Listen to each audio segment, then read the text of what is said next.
Thanks for having me there, Herb. This is a real trip for me. And if you had told me about a year ago that I'd be standing on the same stage as Microsoft and Google and some dude who's putting a house on the moon, I would have thought you're crazy. But then, of course, there's also the tax man as well. So for me, this is pretty weird. I'm very much used to speaking at very stuffy biotech conferences where I have to take everything very seriously and present data, et cetera, and it's really, really boring. So I'm presenting no data today, just really our vision and what we hope to achieve and how we're getting there and how we got there. So for me, how I got here is I fell in love with genetics from a very, very early age. I was dealt a really bad genetic hand. I'm colorblind, I'm dyslexic, I suffer from gastroesophageal reflux, et cetera, and I'm also constantly getting ill. Some might say that I'm a hypochondriac. I prefer to say that I've got a bad immune system. But that drove me to start thinking about genetics, to start trying to understand it. So from a very, very early age, I started running genetic experiments at school. I started working with Drosophila fruit fly, and that's where I really found my passion. And so I went through my undergraduate, and I was lucky enough to be invited over to Harvard and do my PhD. And it was really there that I really started to fall in love with something else, and that's the technology that provides us the ability to read the genetic sequence. And there was one awkward moment when my professor came into the laboratory and I had fallen asleep. Unfortunately, I'd fallen asleep before I had put together the $750,000 machine that I'd taken apart at night, just so I can understand how it worked. He suggested to me then that perhaps it was best that I moved towards a more engineering route. And so that's kind of the route that's taken me to where I am now. Also, during that time, I got very interested in epidemiology. Now, I'm not an epidemiologist at all. I just have an interest in it. I'm reading books like The Hot Zone and Virus Hunters, etc. And that was fascinating to me. But then I put that together with what I knew about understanding genetics, and the process of molecular diagnostics, identifying the bugs and the pathogens that affect us humans. And I thought, well, how can that work? I mean, it takes forever to diagnose and to sequence these things.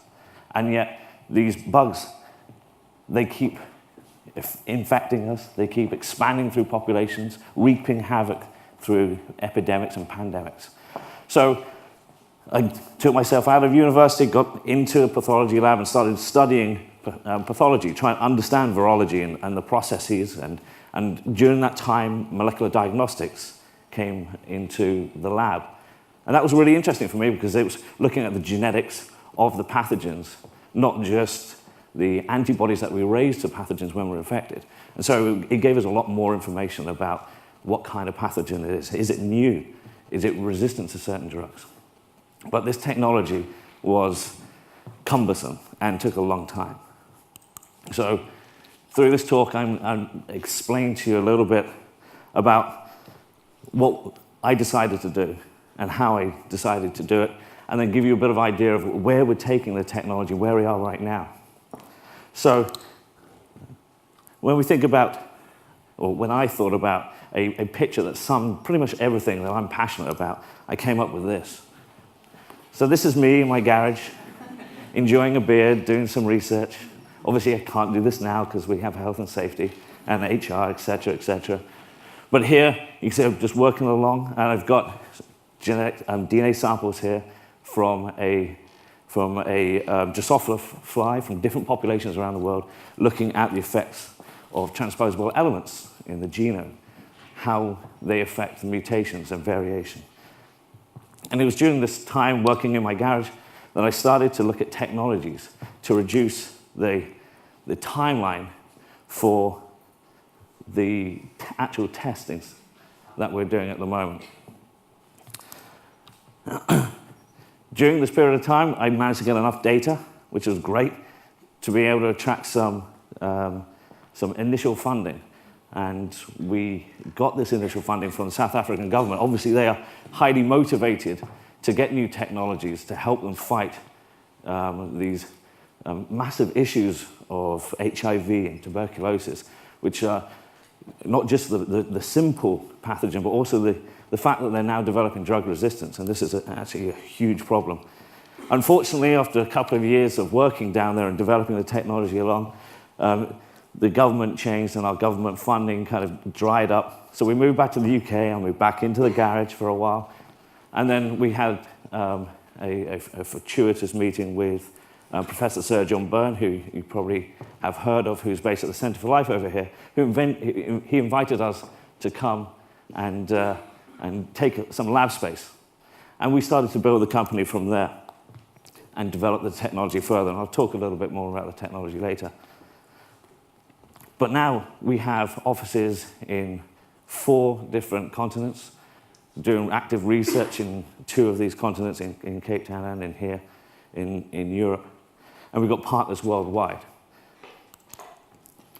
So what is the problem that we want to address? Well, as I alluded to earlier, it's when we're thinking about the molecular diagnostic process, you have your pathogen, and it's in a sample. So it's a complex mixture of different chemicals. We're interested in just the DNA. So we have to somehow extract the DNA, take it out of the cell. And then we need to look at specific areas within that DNA that tell us what that pathogen is and whether or not it's resistant to certain drugs or not. And then we have to detect them or sequence and then analyze it and then send the results to the doctor, who will then make a decision on what therapeutic to use. Now, here it says days, that's days here in Europe. But when you think about in Africa, for instance, or in Southeast Asia, South America, the timeline can be weeks, sometimes even months, and many of the time, never, because they don't have access to this technology. And that's a real crime. So during my time in Cape Town, I really honed the specifications for this technology. I really started to understand it, what is needed for us to provide real quality diagnostics to people in Africa, in the field. I spent a lot of time working in a township outside of Cape Town called Kailicha. I actually sat there doing these tests, running the tests, understanding, talking to the people, the health workers, etc., and built that all into what we're designing now. And it became very clear that what is needed is this, a shortening of the process, a simplification of it. We need to put the sample in one end and the result to come out the other. Not only that, but we need this in 15 minutes. Now, from several weeks to 15 minutes is quite a challenge. The standard process for DNA extraction alone could take up to 3 hours. So we had to do a lot of rethinking and re-strategizing of the technology that we needed to do to put into this. And I'll get onto that in a bit later. So that was one grand challenge, to provide a better patient experience, to allow them to receive their diagnosis quickly, to allow a doctor to prescribe the right drug at the right time. But that wasn't enough really for us, and we just thought, well, hang on a minute, we have this device now.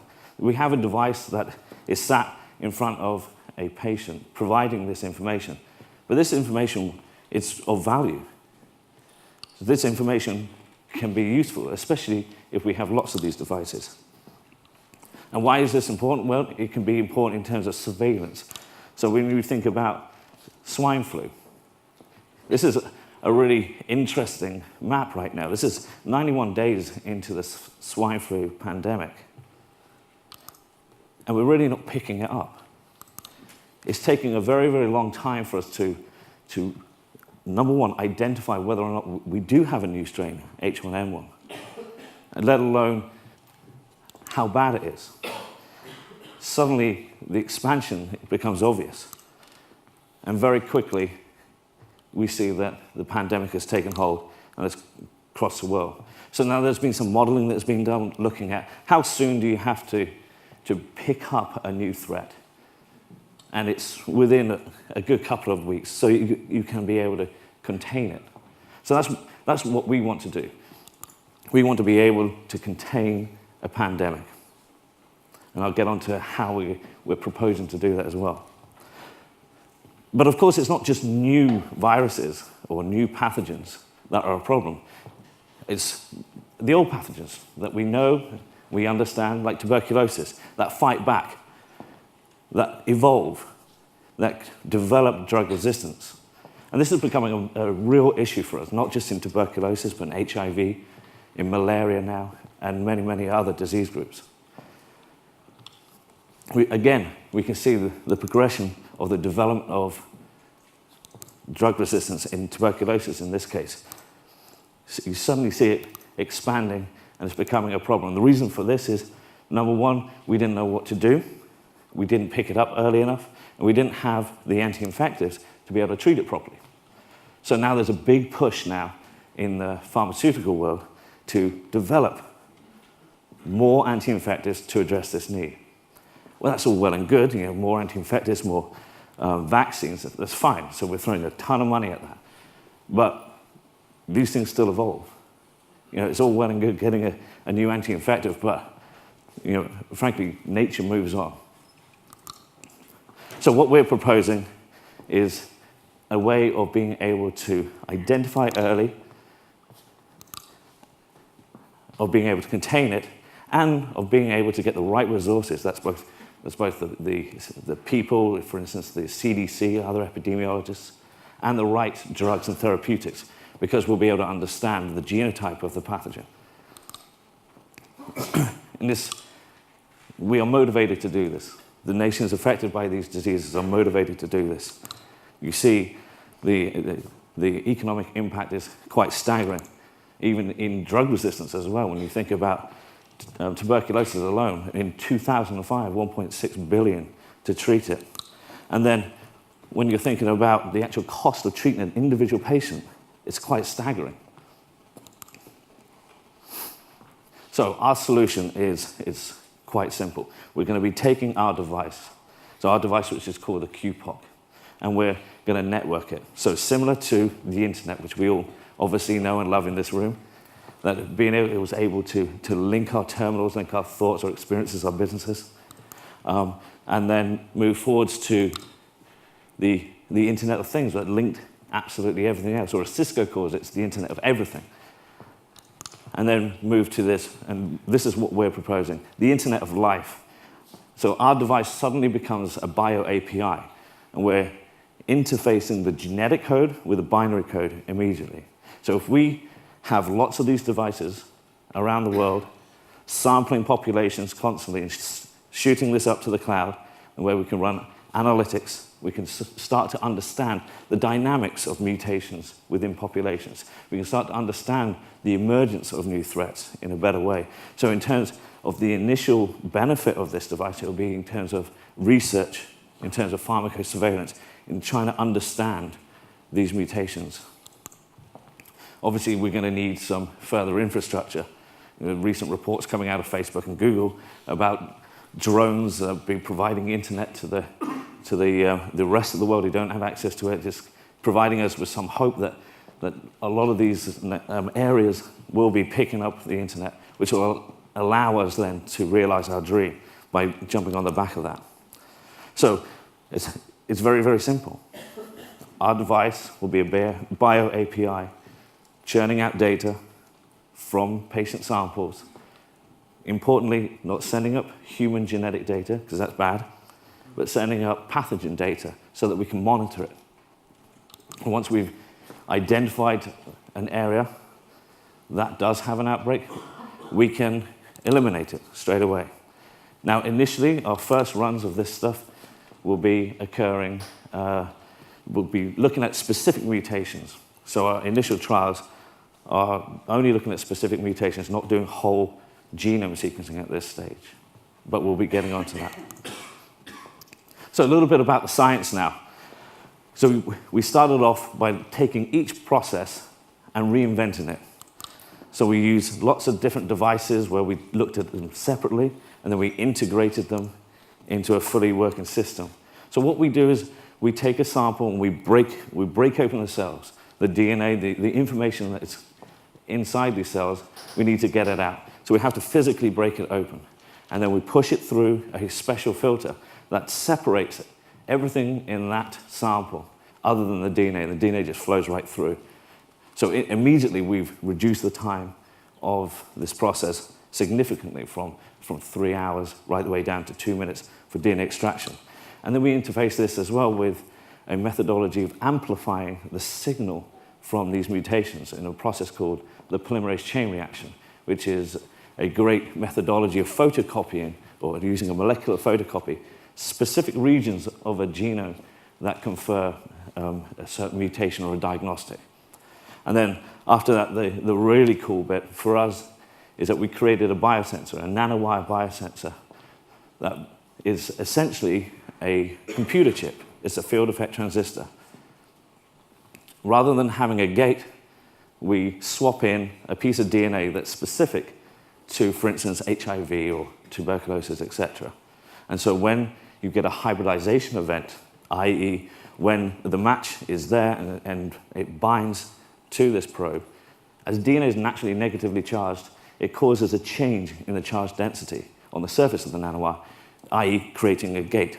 So it's turning it off or on, 1 or 0, directly converting the genetic code to the binary code. And we have this working. We have this working just over the river in Newcastle. And so we're now turning our attention to developing our device. As you can see behind me, the device is functional, and that's about it. So we now need to look at design cues and reducing the size of this handheld device. We need to really start thinking about the user as a consumer. Doctors are consumers too, and the usability of this device. And so that's the stage where we're at right now. So we've created the Bio API, and we're now looking at developing it further. Further to that, we're also looking at developing the network architecture that's required for sending clinical data to the cloud, to get it analyzed, and then to make some important inference on it. We'll be trialing this system, the initial Internet of Life system in Gabon at the end of this year. So it's a really exciting time for us. But we don't know everything. We are a bunch of bio geeks, not tech geeks. So if any of you are intrigued by this project and would like to help, please come and see me after this talk. And on that, it's important to note that to get something like this working, the fact that we're taking data, clinical data, and sending it to the cloud for analysis for global public health, is a really tricky business, and we need cooperation. We're working with NGOs such as the Clinton Foundation, with FIND, who are Gates funded, and with the WHO, and developing this. Epidemiologists we're working with. We're looking at further partners. We're also working with companies, big US companies, who are helping us with the architecture, with global data sharing and security.